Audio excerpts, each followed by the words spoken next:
नमस्कार, जय हिंद, वंदे मातरम। दोस्तों स्वागत है आप सभी का। आज की वीडियो में हम बात करने वाले हैं जनसंख्या एवं नगरीकरण की। आप सभी ने अगर अपना यूपी दरोगा का सिलेबस देख रखा है तो उसमें आपने देखा होगा सीधा-सीधा जनसंख्या एवं नगरीकरण एक टॉपिक दे रखा है, ठीक है? तो आगे बढ़ने से पहले मैं रिक्वेस्ट करना चाहूँगा अगर आपने हमारे चैनल को सब्सक्राइब नहीं किया है, तो हमारा चैनल सब्सक्राइब कर लीजिएगा। सेकंडली इस सीरीज़ के बारे में मैं एक बार फिर से आपको बता देता हूँ। ये जो सीरीज़ है मैंने इसलिए स्टार्ट की है कि यूपी दरोगा के एग्ज़ाम में 1991 से लेके अभी तक यानी कि 2021 को लास्ट हमारा दरोगा का एग्ज़ाम हुआ था। तो 1991 से लेके 51 नहीं 1991 91 ओके 1991 टू 2021 तक अभी तक जितने भी यूपी में दरोगा के एग्ज़ाम हुए हैं यूपी सब इंस्पेक्टर के, ठीक है? तो उनमें जितने भी क्वेश्चंस पूछे गए हैं, सारे क्वेश्चंस टॉपिक वाइज़ मैं करवाने की कोशिश कर रहा हूँ और करवा भी रहा हूँ, ठीक है?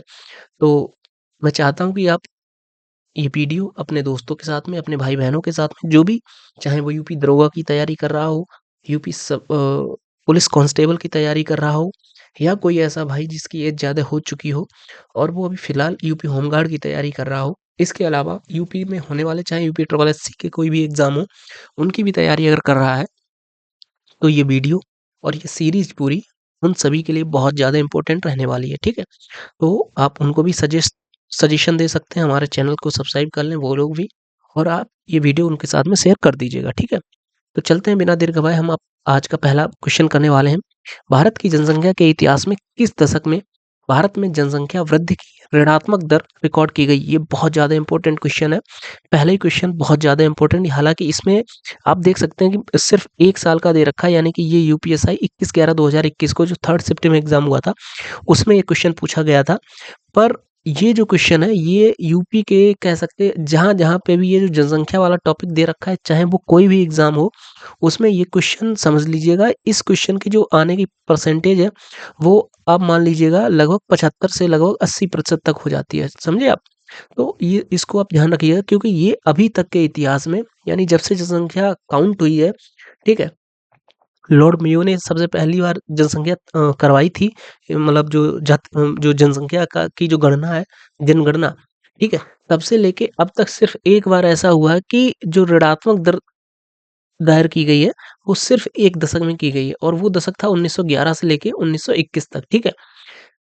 इसको आप मार्क कर लीजिएगा मतलब अपने नोट्स में, ठीक है? चलते हैं हम आगे एक बार इसका इसका एक्सप्लेनेशन देख लेते हैं।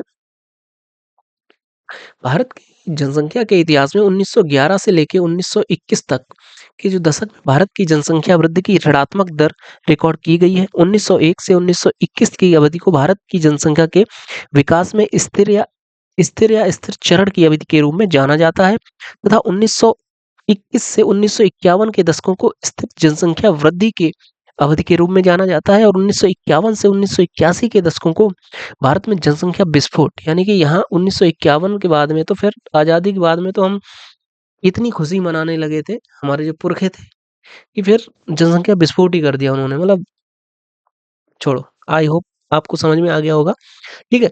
दूसरा क्वेश्चन है हमारा भारत में जनसंख्या इतिहास में 1901 से 1921 की अवधि को किस रूप में जाना जाता है? तो इसको मैंने पहले भी आपको बता रखा है, ऊपर भी बताया था।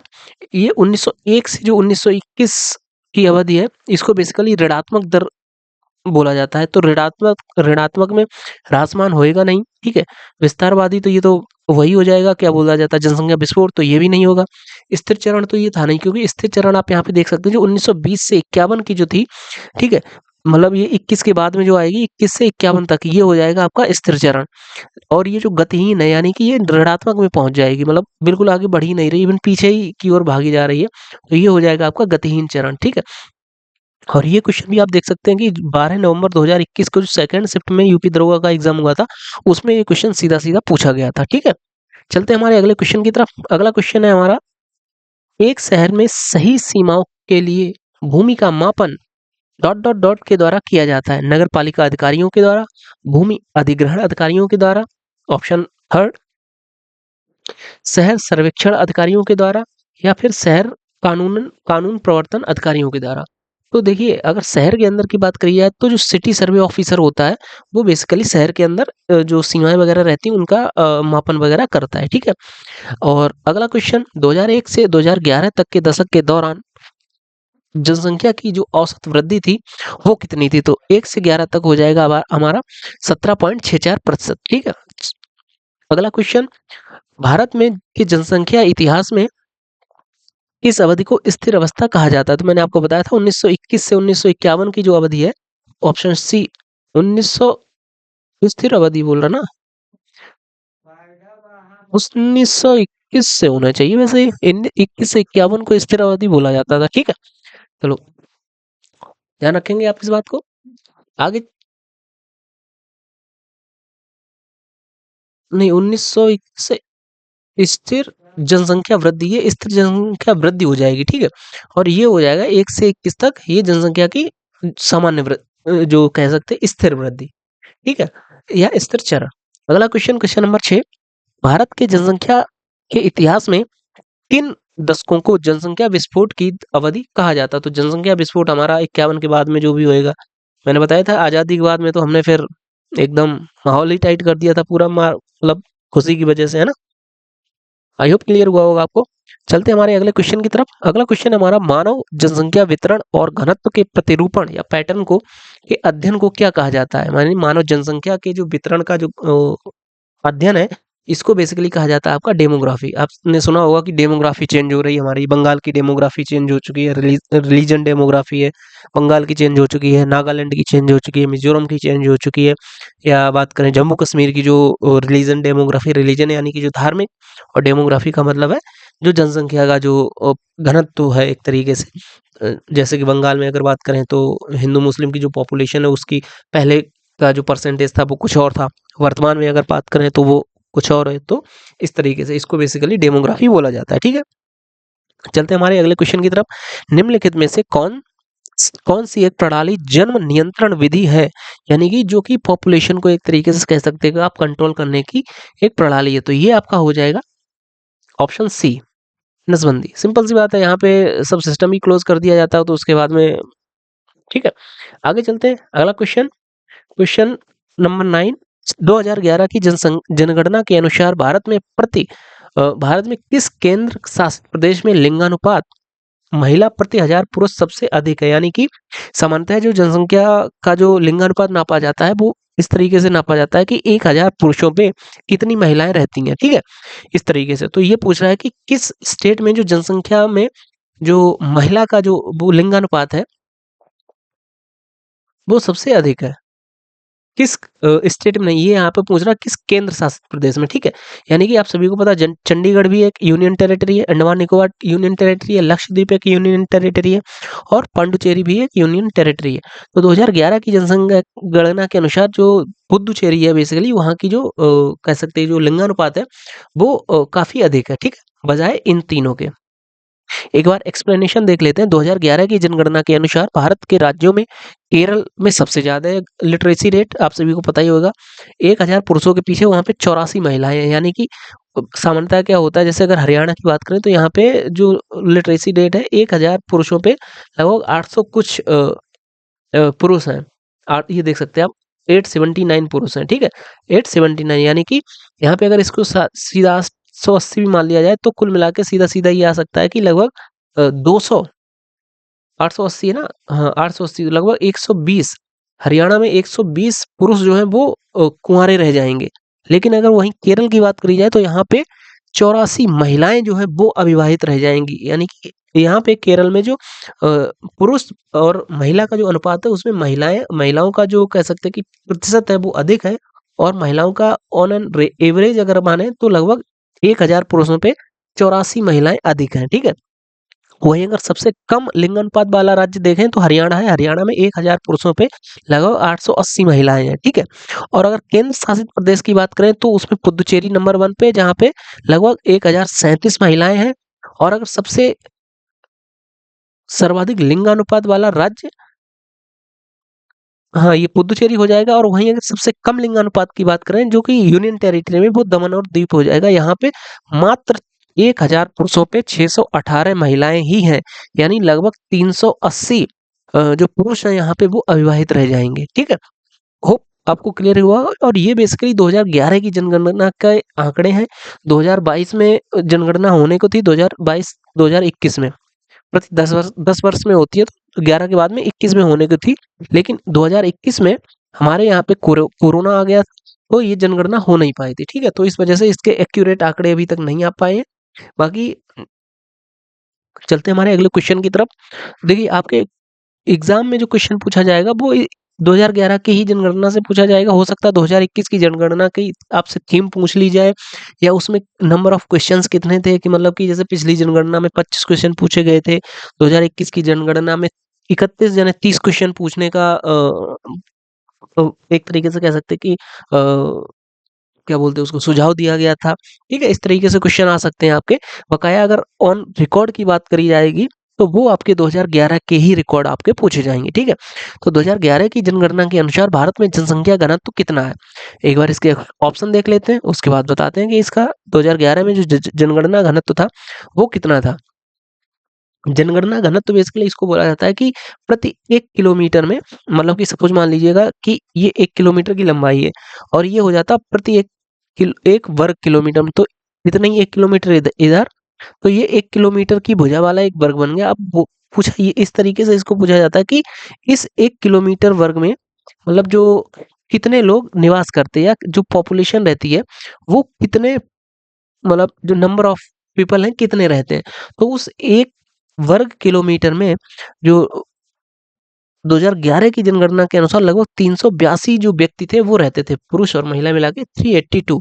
और ये क्वेश्चन आप देख सकते हैं कि 20/11/2021 की जो सेकंड शिफ्ट थी उसमें सीधा सीधा पूछा गया है। ठीक है, और अगर जनसंख्या, ये बेसिकली जनसंख्या घनत्व होता है। ठीक है, घनत्व।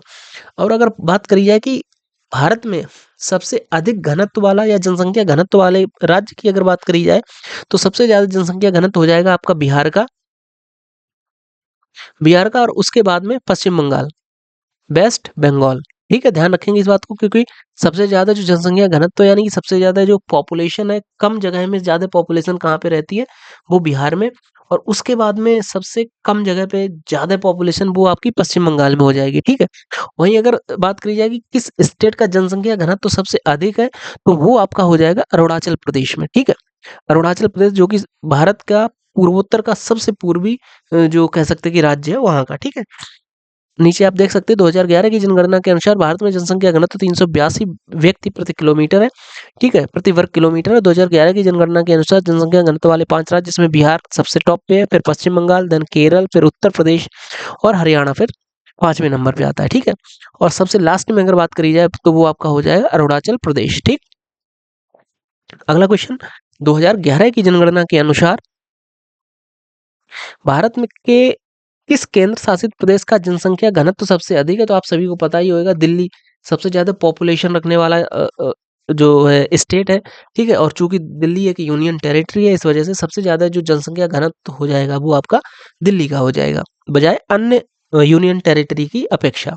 ठीक, अगर दिल्ली के जनसंख्या घनत्व की 2011 के आंकड़ों के अनुसार बात करें, तो वो लगभग 11,320, आप देख सकते हैं, जहाँ पे 380 व्यक्ति थे, जो कि पूरे भारत का जो जनसंख्या घनत्व 380 व्यक्ति प्रति किलोमीटर थे, वहीं पे दिल्ली में 1 वर्ग किलोमीटर में 11,320 लोग रहते हैं। ठीक है, और अगर यूनियन टेरिटरी की बात की जाए, तो यूनियन टेरिटरी में सबसे कम जनसंख्या जो घनत्व है वो बेसिकली हो जाएगा आपका अंडमान और निकोबार द्वीप समूह का।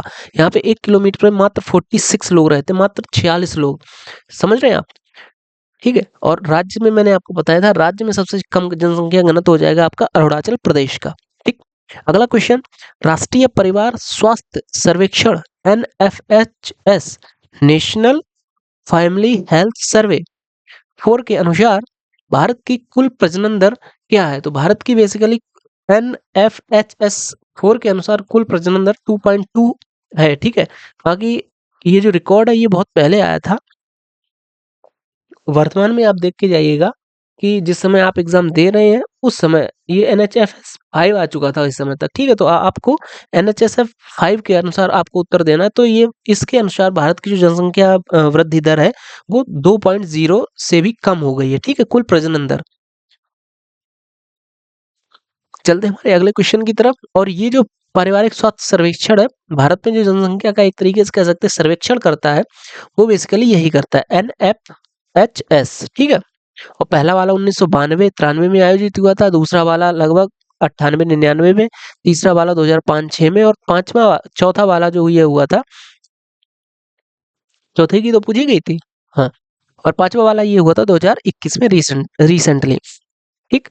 चलते हमारे अगले क्वेश्चन की तरफ। किसी व्यक्ति के एक देश से दूसरे देश में जाकर रहने की क्रिया को क्या कहा जाता है? ये बेसिकली माइग्रेशन हो जाएगा जहां तक हमारा लग रहा है। बाकी आंसर देख लेते हैं, एक बार ऑप्शन देख लेते हैं, ठीक है। आपका पहला ऑप्शन है कम्युनिकेशन, यानी कम्युनिकेशन विनिमय, ये आपका होगा नहीं। इंटरनल माइग्रेशन यानी कि आंतरिक जो वो होता है, तो ये भी नहीं होगा, क्योंकि इसमें क्वेश्चन ये पूछा एक देश से दूसरे देश। और इंटरनल माइग्रेशन का मतलब है कि सपोज बिहार का कोई व्यक्ति है, वो दिल्ली में रहने लगा, यानी एक देश के ही अंदर ये माइग्रेशन हो रहा है, तो ये भी नहीं होगा। दूसरा इमिग्रेशन, ये प्रॉपर हो सकता है। चौथा देख लेते तो सीधी देखो, इसका कोई मतलब है नहीं, तो ये इमिग्रेशन हो जाएगा, यानी कि हमने कह सकते हैं कि भारत से इमिग्रेट होके हम अमेरिका चले गए, ठीक है, या यूके चले गए, तो वो इमिग्रेशन हो जाएगा, ठीक। चलते हमारे अगले क्वेश्चन की तरफ। अगला क्वेश्चन, 2011 की जनगणना के अनुसार भारत में किस जिले में सबसे अधिक जनसंख्या घनत्व है? उत्तर पूर्वी Delhi, option B Chennai, option C Gaya, और ऑप्शन डी कोलकाता।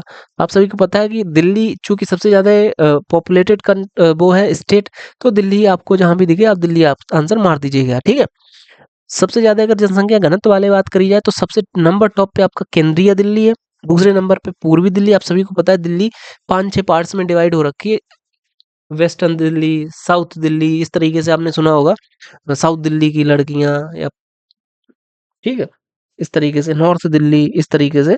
तो जो सेंट्रल दिल्ली दिल्ली का जो कह सकते हैं जनसंख्या घनत्व सबसे ज्यादा है।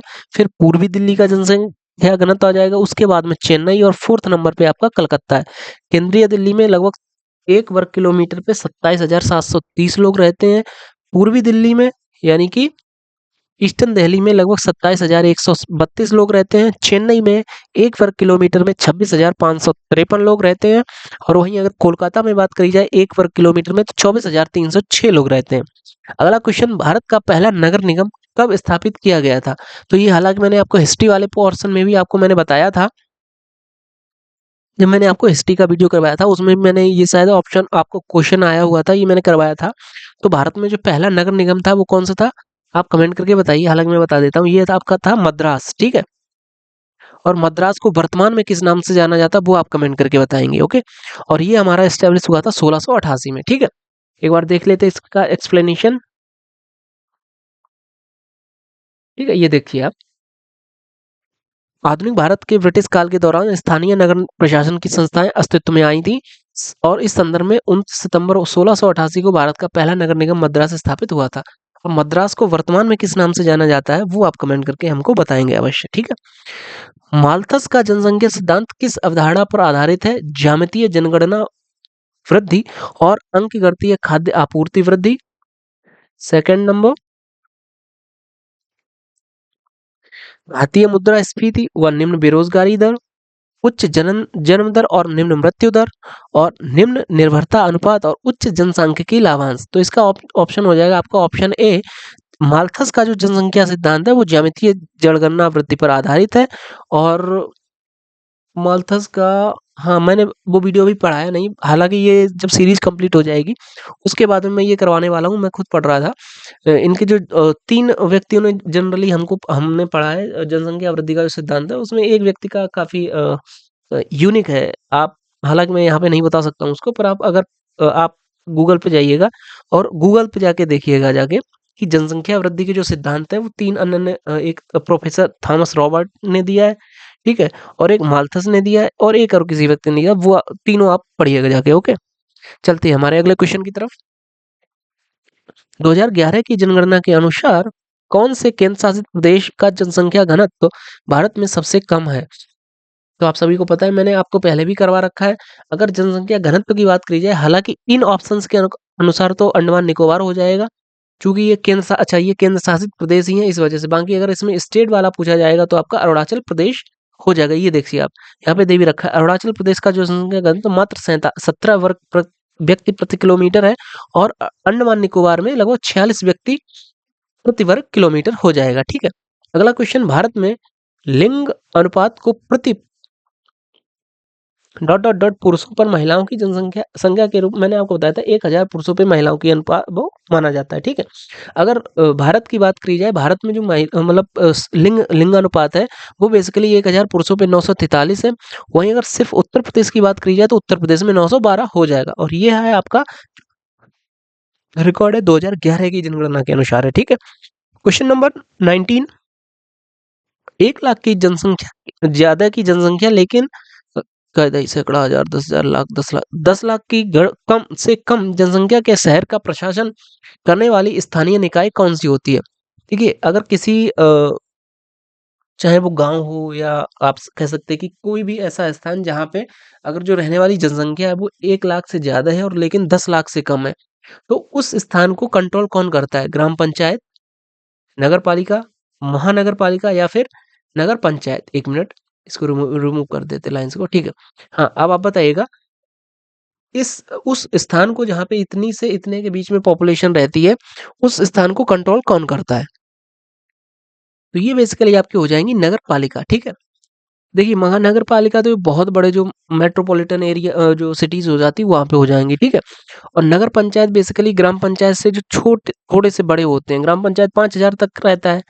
ठीक है, और इससे अगर थोड़ी बड़ी हो जाएंगी तो वो नगर पंचायत हो जाएंगी, और नगर पंचायत से जो बड़ी होंगी उसको नगर पालिका बोला जाता है। ठीक है, चलते हम एक बार, हो सकता है इसका एक्सप्लेनेशन अगर दिया होगा तो उसमें देख लेते हैं क्या और एक्स्ट्रा दे रखा है। ये देखिए आप, 74वें संविधान संशोधन 1993 के अनुसार 3 प्रकार की नगर पालिकाओं की व्यवस्था की गई थी, अर्थात ग्रामीण क्षेत्र से शहरी क्षेत्र में मार्गस्थ के लिए नगर पंचायतें, छोटे आकार के शहरी क्षेत्रों के लिए नगर पालिका परिषद, और बड़े शहरी क्षेत्रों के लिए नगर पालिका या नगर पालिका व नगर निगम या महानगर पालिका ये होती हैं। ठीक है, और 243 क्यू के अंतर्गत इनको कह सकते हैं इनका एक्सप्लेनेशन दिया गया है। नगर पंचायत 20,000 से 50,000 तक पंचायतें रहेंगी। नगर पालिकाएं जो हैं वो 50,000 से 5 लाख तक की जनसंख्या पे, और 5 लाख से ऊपर जो होंगी वो बेसिकली आपकी नगर निगम हो जाएंगी। ठीक है, अगला क्वेश्चन, शहरी आबादी के मामलों में दुनिया के शीर्ष देशों में भारत की श्रेणी कितनी है? तो शहरी आबादी में भारत पूरी दुनिया में दूसरे नंबर पे आता है, और ये क्वेश्चन 2017 का था। हालांकि वर्तमान में आप देख के जाइए, ये पुराना रिकॉर्ड है तो इसके अकॉर्डिंग आप मत जाइएगा। ठीक है, हो सकता है कि वर्तमान में हमारी दिल्ली की ही वर्तमान जनसंख्या वो सबसे ज्यादा हो सकती है ना। चलते हैं हम अगले क्वेश्चन की तरफ। क्वेश्चन नंबर 21, 2001 की जनगणना के अनुसार भाषाओं को उस अवरोहण क्रम में लगाएं जो भारत में पहली भाषा के रूप में बोली जाती हैं। देखिए, अगर सिर्फ इन 3 भाषाओं की बात करें तो सबसे ज्यादा बंगाली बोली जाएगी, और बंगाली की बाद में अगर बात की जाए तो सबसे ज्यादा तमिल बोली जाएगी, फिर कन्नड़ बोली जाएगी। ठीक है, यानी कि बंगाली देन तमिल फिर कन्नड़। तो ऑप्शन आपका डी PQR। 2001 की जनगणना के अनुसार भारत में सबसे अधिक बोली जाने वाली भाषा आपकी हिंदी हो जाएगी, दूसरे स्थान पे बंगाली हो जाएगी, और इसके बाद में अगर इसके बाद जो तीसरी सबसे बड़ी भाषा है वो आपकी मराठी हो जाएगी, और चौथे नंबर पर तेलुगु, और फिर 5वें नंबर पे तमिल। ये भाषाएं आ जाती हैं। ठीक है, देखते हैं हम आगे। ये देखिए, पहले पे हिंदी, फिर बंगाली, मराठी, तेलुगु, तमिल, गुजराती, उर्दू, इस तरीके से जो भाषा बोलने वाले का मतलब भाषाई का जो क्रम है वो इस तरीके से हो जाएगा। क्वेश्चन नंबर 22, अनुसूचित जाति और अनुसूचित जनजाति भारत की आबादी का क्रमशः इतने इतने प्रतिशत हैं जो कि 2011 की जनगणना के अनुसार। तो ये आपके हो जाएंगे, अनुसूचित जातियां हैं भारत में 16.6% और जनजातियां हैं मात्र 8.6%। ठीक है, चलते हैं हमारे अगले क्वेश्चन की तरफ। क्वेश्चन नंबर 23, घोष वाक्य हमारी जनगणना हमारा भविष्य, ये किस वर्ष की गई जनगणना का मतलब घोष वाक्य था? तो हमारी जनगणना हमारा भविष्य 2011 की जनगणना का था। ठीक है, अगला क्वेश्चन, गरीबी रेखा के नीचे लोगों का अनुपात अनुमानित किया जाता है गरीबी सूचकांक से, लोगों की संख्या के अनुपात से, विसमूहन सूचक से, या गरीबी रेखा से नीचे के। तो लोगों की जो जनसंख्या का अनुपात है उसके अकॉर्डिंग हम हमारा हमारे देश में अनुमानित किया जाता है कि कितने लोग गरीबी रेखा के नीचे हैं और कितने लोग उसके बेसिकली एक ये रहता है, क्या बोलते हैं इसको, फॉर्मूला। इसमें देशों में निर्धनों की संख्या मल्टीप्लाई बाय 100 और डिवाइडेड बाय देश की कुल जनसंख्या, ये इसका आधारित गुणांक, इसका मतलब कह सकते हैं फॉर्मूला होता है। ठीक है। अगला क्वेश्चन, 2001 से 2011 में किस राज्य में नकारात्मक जनसंख्या वृद्धि दर्ज की गई थी? वो आपकी नागालैंड हो जाएगी। ठीक है। और नागालैंड की जो लैंग्वेज है, मतलब जो स्टेट लैंग्वेज, जैसे कि उत्तर प्रदेश की हिंदी और दूसरी है उर्दू। ठीक है। और अगर उत्तराखंड की बात करी जाए तो उत्तराखंड की पहले हिंदी और दूसरी लैंग्वेज है, स्टेट लैंग्वेज है, वो आपकी है संस्कृत। ठीक है।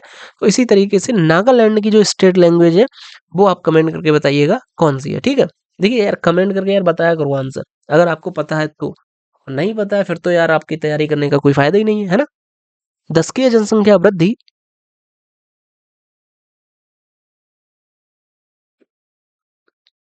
2001 से 11 वाले शीर्ष राज्य केंद्र शासित प्रदेश दादरा एवं नगर हवेली। अच्छा, जो 10 की है जनसंख्या वृद्धि में सबसे नंबर पे जो केंद्र शासित प्रदेश रहे वो ये लिस्ट इस प्रकार है। सबसे ज्यादा 10 की ये वृद्धि दर हुई थी जो कि केंद्र शासित प्रदेशों में दादरा नगर हवेली में हुई थी। उसके बाद दमन और दीव में। वर्तमान में दादरा नगर हवेली और दमन और दीव इन दोनों को मर्ज करके एक बना दिया गया है। ठीक है। फिर पुदुचेरी, उसके बाद में मेघालय, जो कि राज्यों में सबसे ज्यादा है, नॉर्मल राज्यों में। और उसके बाद में अरुणाचल प्रदेश में 26.1% की हुई थी। ठीक है। और नागालैंड की जनसंख्या वृद्धि इस समय नकारात्मक रही थी, जो कि लगभग 100 से भी 0.6% कम हो गई थी। ठीक। अगला क्वेश्चन, 2011 की जनगणना के अनुसार भारत में सबसे ज्यादा आबादी वाला राज्य। तो भारत में सबसे ज्यादा आबादी, हम होंगे कामयाब क्योंकि हम हैं उत्तर प्रदेश से। दबा के हम करेंगे मेहनत, किसी को हम निकलने नहीं देंगे आगे, है ना। अगला क्वेश्चन, एशिया में तीसरा सबसे अधिक आबादी वाला देश कौन सा है? तो एशिया में पहले नंबर पे तो अभी तक तो चाइना था, मतलब जिस समय ये एग्जाम हुआ होगा। वर्तमान में सबसे नंबर 1 पे इंडिया, फिर दूसरे पे चाइना और तीसरे पे अभी भी इंडोनेशिया कंटिन्यू हमारे पीछे लगा हुआ है। ठीक है। आपको नहीं पढ़ना। अगला क्वेश्चन, दक्षिण अमेरिका में निम्न में से कौन सा देश सबसे अधिक आबादी वाला है? तो अगर दक्षिणी अमेरिका की बात की जाए तो यहाँ पे ब्राजील, चूंकि ये वैसे भी क्षेत्रफल के अकॉर्डिंग में एक बड़ा देश है और पॉपुलेशन के अकॉर्डिंग भी ये दक्षिण अमेरिका में सबसे बड़ा देश हो जाएगा। ठीक है। चलते हैं हमारे अगले क्वेश्चन की तरफ। अगला क्वेश्चन, अफ्रीका महाद्वीप का सबसे अधिक आबादी वाला देश कौन सा है? Morocco, Nigeria, Benin, Somalia. तो ये आपका हो जाएगा नाइजीरिया। ठीक। अगला क्वेश्चन, 2011 की जनगणना के अनुसार उत्तर प्रदेश में किस जिले की जनसंख्या सबसे अधिक है? तो ये चूंकि 2011 की बात कर रहा है, इस समय तक जो प्रयागराज जो डिस्ट्रिक्ट था, हालांकि वर्तमान में भी अगर जनसंख्या की बात की जाए तो प्रयागराज की ही जनसंख्या सबसे अधिक है। ठीक है। क्योंकि आपको तो इसी के अकॉर्डिंग उत्तर देना है। तो आप इसको लगा के आइएगा प्रयागराज। अभी ये इलाहाबाद जी तो चल बसे, फिलहाल आपको प्रयागराज लिखना है, देन मुरादाबाद, फिर गाजियाबाद और आजमगढ़। अगला क्वेश्चन, भारत में कितने वर्ष के अंतराल के बाद जनसंख्या जनगणना कराई जाती है? 5, 8, 10 वर्ष, मैंने आपको पहले ही बताया था। ठीक है। इसके बार आप देखते हैं हमारा अगला क्वेश्चन। एक बार हाँ, इसको आप अवश्य पढ़ लीजिएगा। मैंने आपको बताया था सबसे पहली जनगणना 1872 में लॉर्ड मेयो ने के कार्यकाल में हुई थी। और अगर नियमित जनगणना की बात करी जाए तो 1881 में जो लॉर्ड रिपन था, रिपन के से शुरू हुई थी और तब से कंटिन्यू जनसंख्या चल रही है। जनसंख्या है जो कि भारतीय संविधान की जो 7वीं अनुसूची है, ठीक है, वहां पे संघ सूची दे रखा है। 7वीं अनुसूची में जो संघ सूची विषय है उसमें जनगणना दे रखा है। ठीक है। और 1921 को महान विभाजन वर्ष कहा जाता है। मैंने पहले ही क्वेश्चन में यही आया था। ठीक है। क्योंकि इस जनगणना में जो जनसंख्या थी 1 करोड़ की कमी प्रदर्शित हुई, यानी सबसे नकारात्मक जो थी वो यही वाला टाइम पीरियड था। अब तक भारत में कुल 15 बार, और अगर वैसे बात करी जाए कि स्वतंत्रता के बाद यानी 1947 के बाद में लगभग 7 बार जनसंख्या या जनगणना संपन्न हो चुकी है। ठीक है। 2016 की भारत की जनगणना, ये 2016 ही लिखा, क्या लिखा? 2016 में तो हुई नहीं है। अच्छा, ये 2011 के ही आंकड़ों के बेस पे ये पूछ रहा है। ठीक है। 2011 के ही आंकड़ों के बेस पे इसने 16 का डाल रखा है। ठीक। तो भारत की जो जनसंख्या थी वो कितनी, चूंकि ये 2016 में पेपर आया था, या मतलब मृतक आश्रित का पेपर हुआ था, उसमें ये पूछा गया था। तो सिंपल सी बात, जैसे कि अभी वर्तमान में भी 2025 में आएगा, अगर 2021 में जो जनगणना हुई होती तो उसके बेस पे जो क्वेश्चन बनते वो पूछा जाता। ठीक। तो ये वो कह रहा है कि उस समय जो भारत की जनगणना थी वो कितनी थी? अभी आप सभी को पता है कि सवा सौ करोड़ या 130-32 करोड़ बोला जाए तो वो ही आपका हो जाएगा 132 करोड़, ठीक है? चलते हैं हमारे अगले क्वेश्चन की तरफ, क्वेश्चन नंबर 33। भारत की जनगणना सॉरी जनसंख्या विश्व की जनसंख्या में से 1.2 अरब है और विश्व की जनसंख्या कितनी है? देखिए पूरी विश्व की जनसंख्या 7 अरब से अधिक है और जहाँ पे 1 अरब से तो ज़्यादा हम ही लिए बैठे हैं, है ना?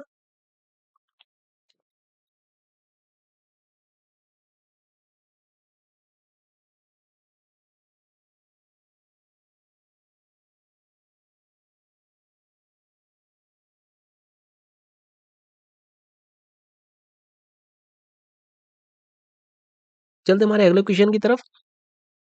2011 की जनगणना के अनुसार विश्व की 7 अरब मानव जनसंख्या में से भारत की जनसंख्या कितनी है? तो भारत की जनसंख्या लगभग अ, 1.2 अरब से थोड़ी ज़्यादा, अभी तो ये बहुत ज़्यादा हो गई होगी, 1.5 अरब के आस-पास पहुँच चुकी होगी।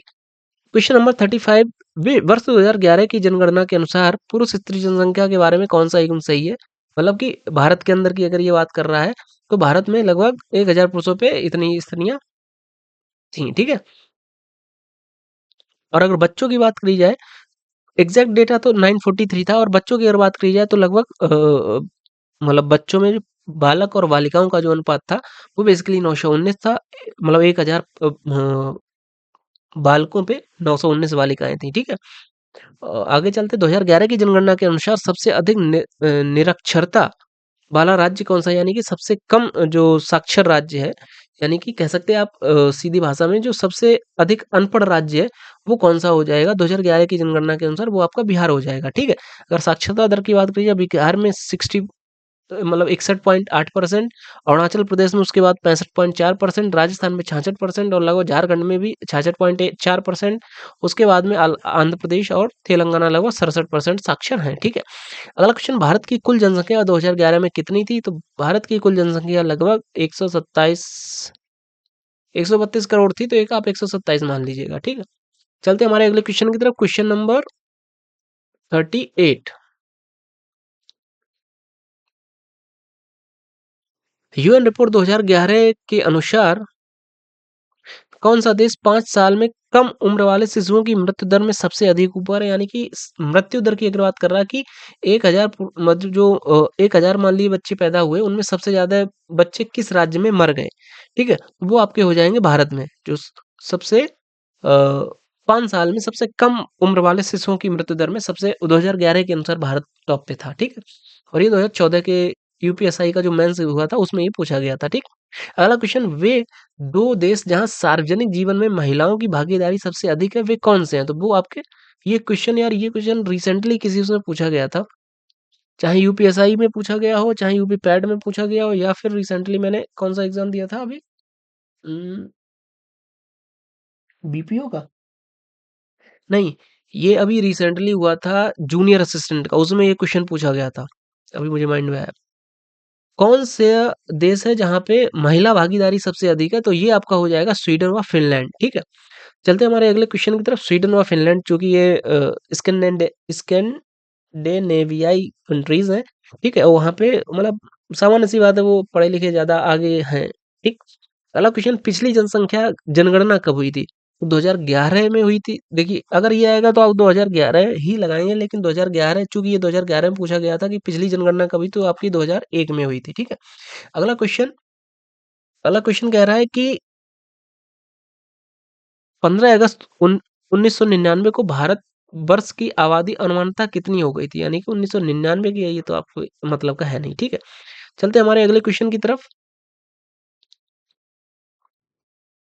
तो यहाँ तक हमारे जो जनगणना से क्वेश्चन थे वो पूछे गए थे। हालाँकि आप जनगणना का एक टॉपिक है, छोटा-सा टॉपिक है, ठीक है? आप यूट्यूब पे जाके किसी का भी देख सकते हैं, क्योंकि मुझे ये करवाने में बहुत टाइम लग जाएगा, ये सीरीज़ पूरी कंप्लीट करवाने में। हो सकता है तब तक आपका एग्ज़ाम डेट भी आ जाए, फिर आप फिर पूरा फ़ोकस अपने प्रीवियस ईयर क्वेश्चंस पे ही करिएगा, अपने सिलेबस पे करिएगा, तो फिर वो पढ़ने से कोई फ़ायदा नहीं। तो तब तक आप किसी का भी यूट्यूब पे जाके वीडियो देख सकते हैं, जहाँ पे जनसंख्या उन्होंने पढ़ाया हो रिसेंटली, ठीक है? तो चलिए दोस्तों, मिलते हैं आपसे एक छोटे से वीडियो के बाद में, और मतलब कल के वीडियो में मिलते हैं आपसे। तब तक के लिए बाय बाय। जय हिंद, वंदे मातरम। ओके।